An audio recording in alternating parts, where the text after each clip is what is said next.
Reinhard, over to you. Okay, thanks very much. Ladies and gentlemen, we have two goals in this round, in this session. One is what can AI do to help achieve the United Nations Sustainable Development Goals?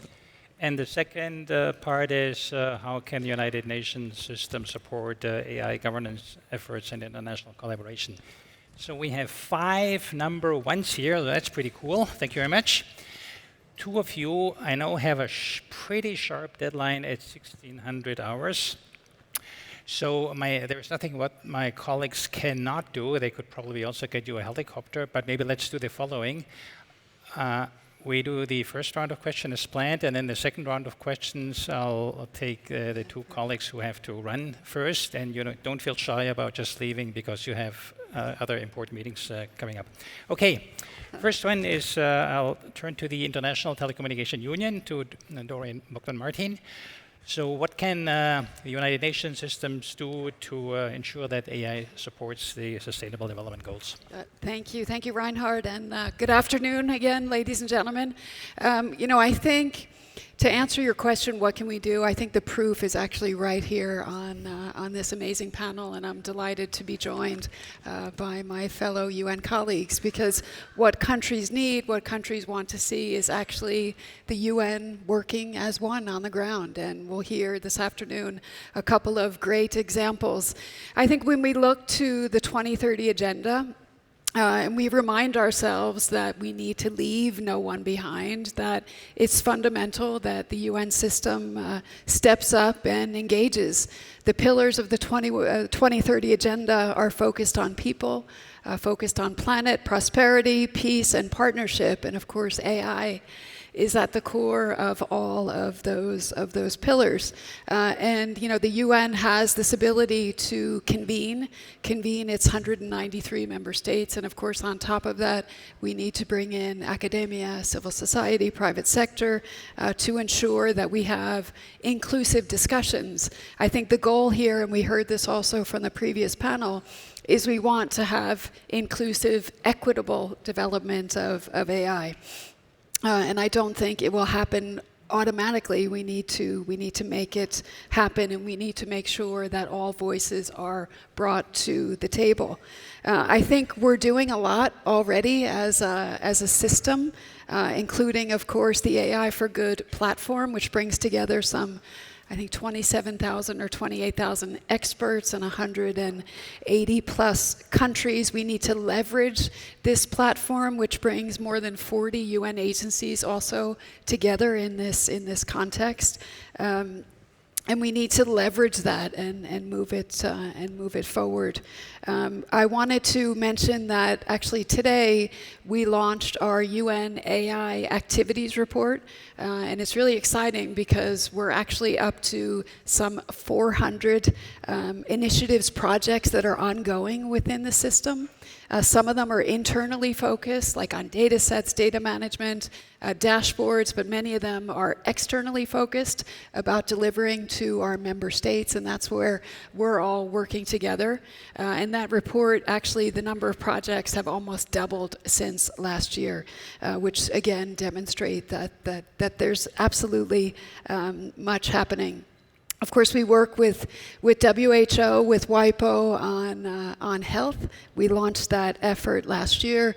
We're working closely with ILO on everything labor. And of course, we have our new focus group on agriculture and looking at artificial intelligence in agriculture. Something also that's new, and hopefully Professor Tshilidzi will talk more about it, is our new initiative with UNU, where we'll be advancing a flagship report that will leverage and take advantage of all the research and knowledge and case studies that we have gathered at this forum and put it together in a way that's easily digestible. It could be a good tool, and that will be, I believe, an annual effort. I did also want to mention, but I won't get into the details because we'll hear more from the co-chairs later today. We also have this very important interagency mechanism, a working group on artificial intelligence that the ITU has the pleasure leading with UNESCO. So really a lot's happening. We have to leverage AI so that we ensure that we can achieve the SDGs, that we leave no one behind. It's not going to be one agency that can do it on its own. It's the whole of the system that has to come together to deliver and leave no one behind. Thank you. Thanks very much, Doreen. Turning to the United Nations University, Mr. Tshilidzi Marwala. So how can the United Nations work with governments, with schools, with industry to close the digital skills gap and make sure that everyone benefits from an economy that seems to be more and more dominated by AI? Thank you very much, and congratulations, Doreen, for really leading us. Now, how do we work with, what are we trying to do? I think on AI, there are 4 things that we need to pay attention to. I think the first one is data. Access to data, especially in schools in the Global South. I spent much of my career in the Global South. The second one is access to expertise that will be able to teach some of these algorithms. I think that should not be taken for granted. And then the third aspect is access to computing. It's very expensive to buy cloud computing. And I'm speaking from experience now. You know, if you go to Amazon Web Services, you will realize that it becomes very expensive very, very quickly. And many people in the Global South do not have access to high-performance computing. And then the fourth aspect is access to good applications. And of course, when you are going to apply this technology, you need infrastructure for data collection, for data storage, infrastructure for use. You know, that is actually quite an important aspect. As the United Nations, I think there are several issues that are at play that are going to address some of these issues. I think the Global Digital Compact is going to deal with these issues. I actually wrote on Fortune magazine that maybe the next decade should be declared the International Decade of Data. Because without data, none of these things are happening. Now, what are some of the platforms that we need to put into place so that people in the Global South have access to some of these things that I've talked about? I know of an initiative in Africa called Deep Learning Indaba that has been teaching people how to do these things. And then, of course, the High-Level Advisory Board on AI will come with recommendations. But I think we have lots of ideas. We don't have a crisis of ideas. I think what is important is how do we make these ideas work? And I think the way we do that, we need to change human behavior.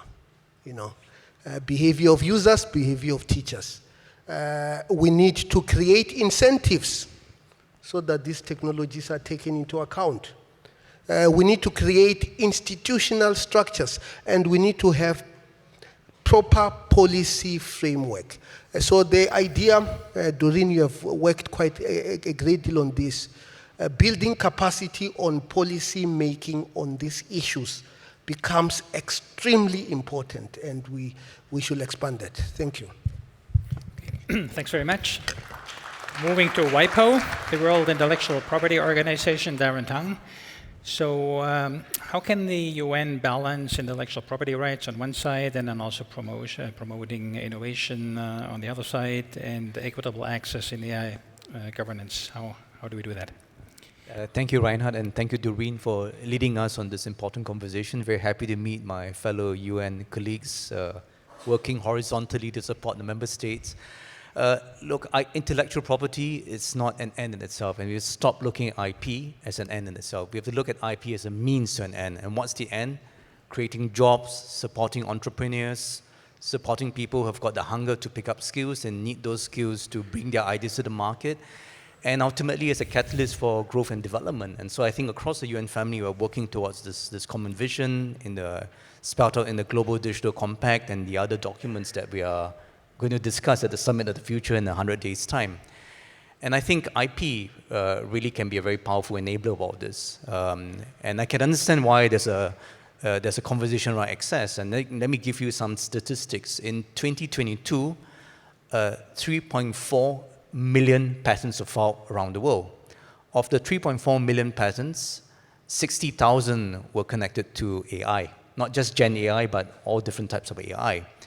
And so the question then becomes, how do we help to promote that this innovative ideas that's being developed by people, primarily in the more mature and developed economies, can be a source of inspiration, a source and a way to support those in the global south as well.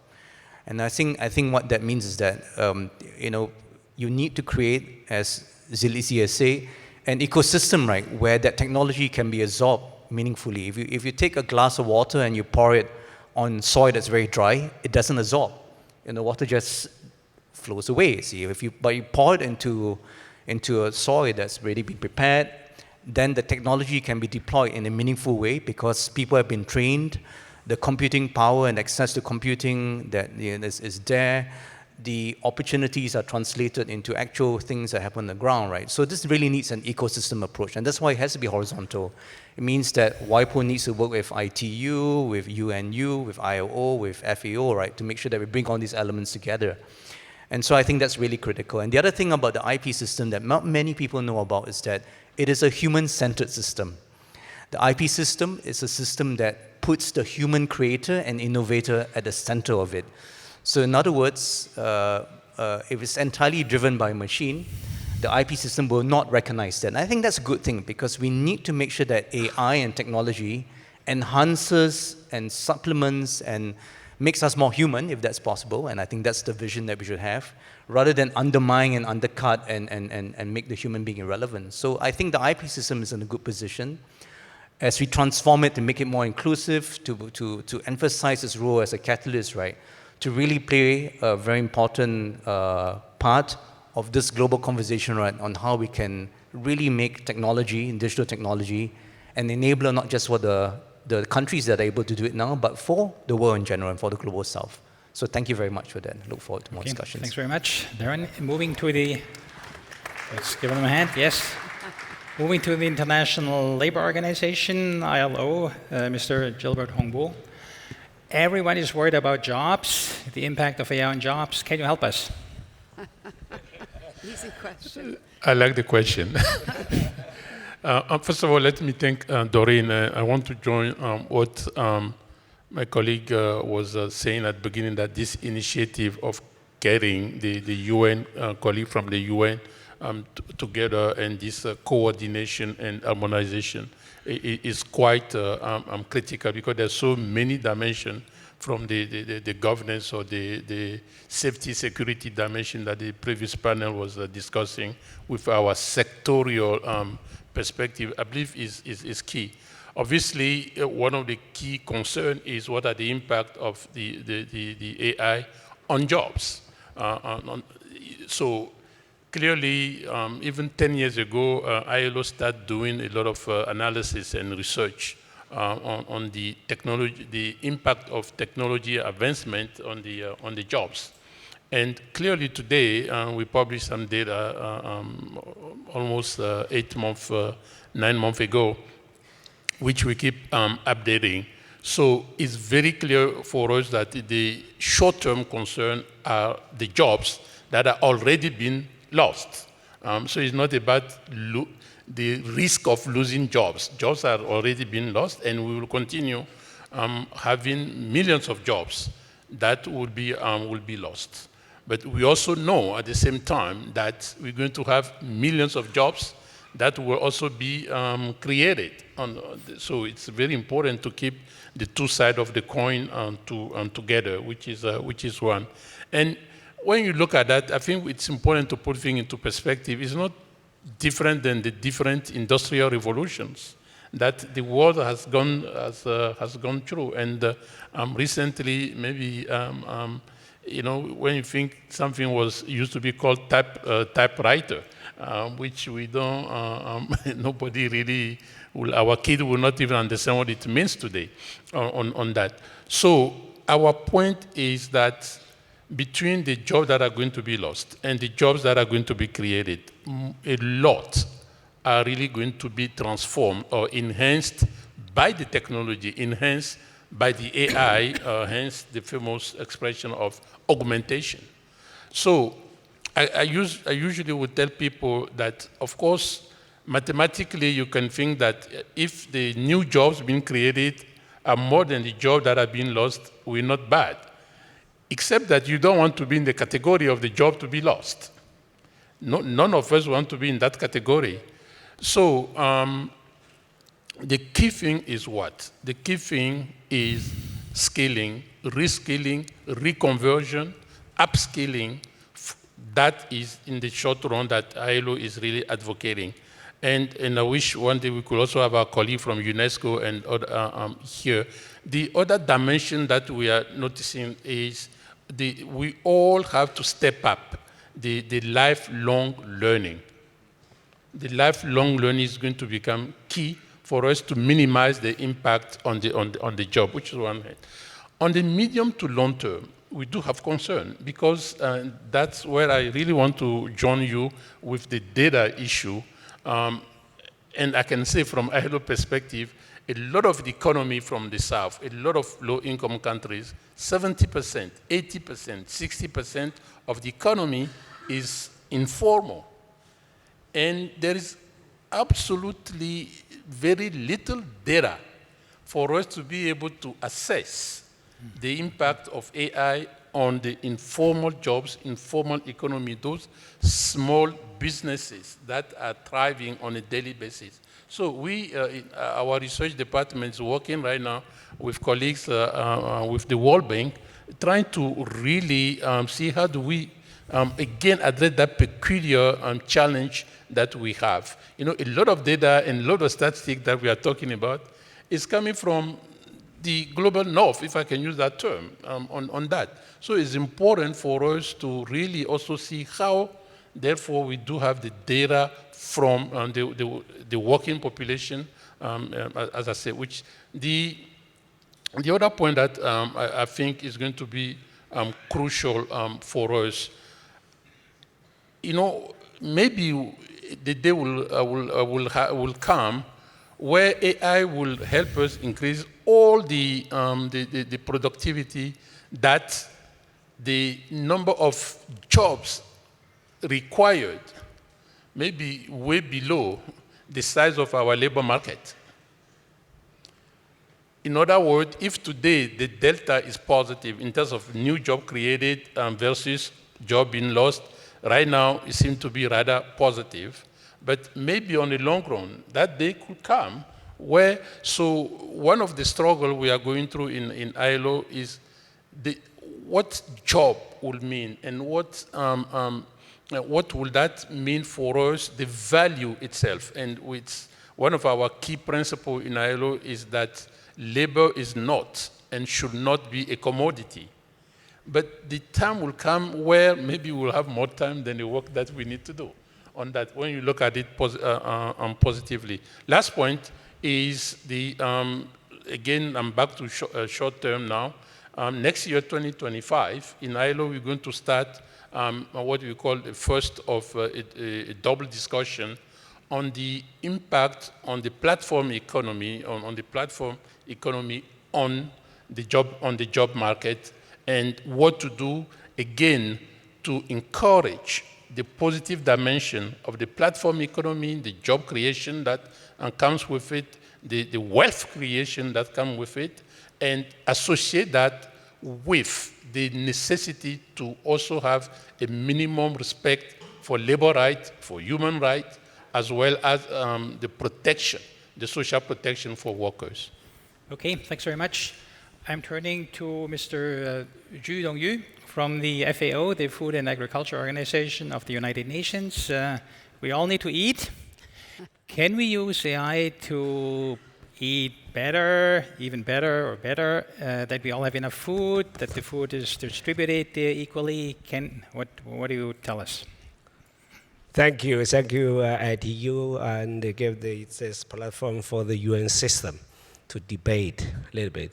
First of all, I would make some data or evidence-based. We need more food because 2050 we will have a 10 billion population, and more people stay in the city. Urbanization, 70%. So that means less farmers. So we need to produce more with less.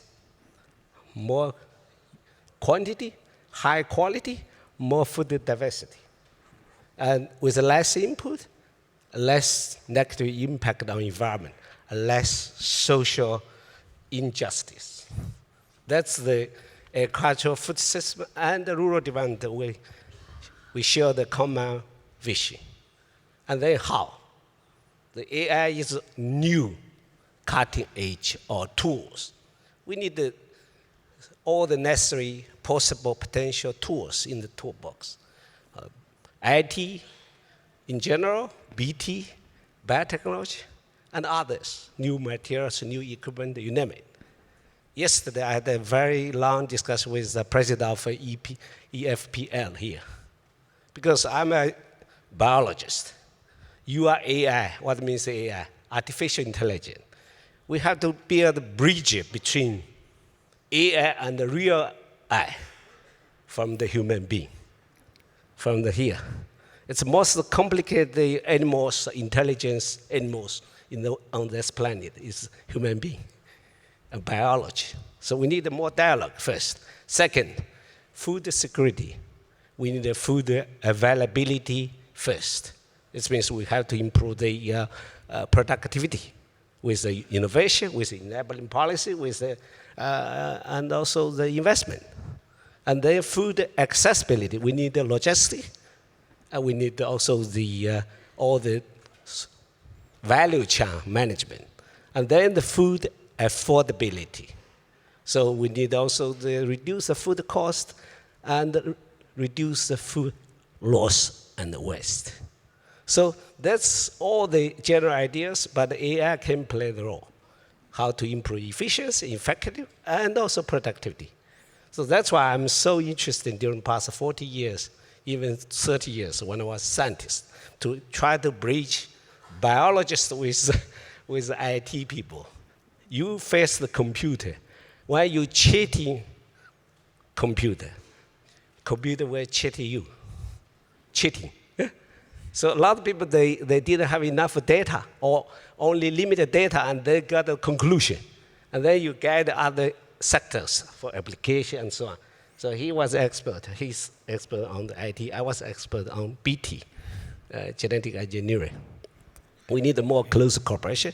And for that, FOI established an open platform for all the scientists to debate, science innovation forum. And every year, October, middle of October. Third, and also we have first launched the AI ethnic core, Roman core, together with IBM, Microsoft, and Holy See. So we need the ethnic because so many years, no matter developed countries have a digital gap or divided. We need to fill in the gap with the infrastructure improvement, broadband, accessibility, you name it. And also we need to training farmers. So that's why we need to work together with education, UNESCO, and other, and also with WIPO here.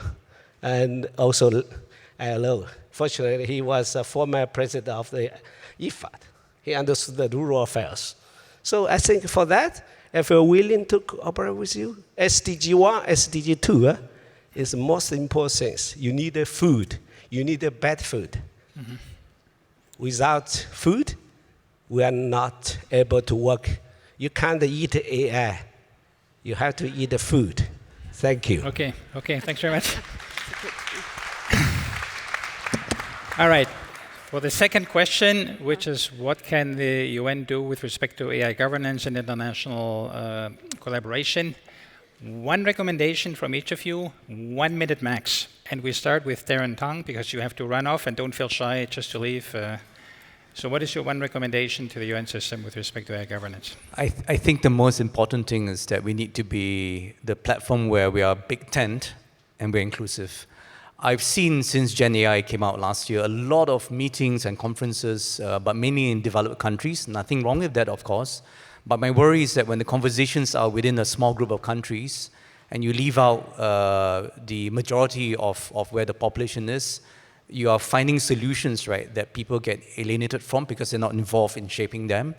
And we know that trust is a major issue, not just in AI, but in the world right now. We are facing a multilateral system where consensus is extremely hard to find, where negotiations don't lead anywhere. So if we were to set rules with just a few countries at the negotiating table, and of course, and most of the subjects of that will be outside of that negotiating table, right? I think we're going to have a situation that is not good for anyone. And one of the things that I want to just leave with all of you is that different data points, right, show us that in fact the hunger for AI, right, is stronger in the global south. There's a Stanford AI survey that showed that attitude towards AI was most positive in Malaysia and I think Nigeria and a few of these countries, most negative in the developed countries. And WIPO did a survey last year called WIPO Pulse on attitudes towards IP. And attitudes towards IP was the most positive in Asia and Africa. So actually the hunger is there. So it's just that we need to bring them in. And I think the UN can be the big umbrella, the big tent to have these inclusive conversations. Thanks very much. Mr. Marwala, one recommendation, 1 minute. Well, I think one recommendation is that we need to create a platform where people from the global south and people from the global north can come together and co-create. Because it is quite clear that if we leave it to one section of society, we are not going to have an effective AI that works for everyone. Good, thank you. Mr. Qu, one recommendation, 1 minute. Only one? It's okay. 1 minute. Be positive. Okay, good. Be Thank cooperative. And solve the problem holistically. Thank you. Okay, thanks. Mr. Houngbo, one recommendation. I think, first of all, the UN has to take leadership, and I want to count on Doreen. First of all, this coordination within the UN is crucial. And secondly, between the UN and the rest of the multilaterals, as well as the non-multilateral key stakeholders, namely the private sector, the academia, the bilateral government, the public sector, which is going to be key. Thirdly, I think the UN system will be best placed to ensure that nobody is left behind, that this is not another source for creating more inequalities. Okay, thanks very much. Doreen, you have the last word. Can I respond to Professor Yes. Tshilidzi, and then I'll give you my one recommendation. So I fully agree with your proposal, and I think in terms of bringing the global south and the global north together, this is where it happens. I think that co-creation is happening here today at Governance Day and over the next 2 days. So I think we have to build on that platform. And I guess my recommendation is let's build on our respective and collective assets. Let's better coordinate. As Thomas Schneider said, let's be more coherent in our approaches. Let's make sure we're inclusive, and let's make sure that we don't further exacerbate the divides. I think we always have to remember, if we don't bridge the digital divide, we're always going to have an AI divide. So let's keep that at the core, and let's put the UN values in the center, at the heart of all of our efforts. Thank you. Okay, thank you very much.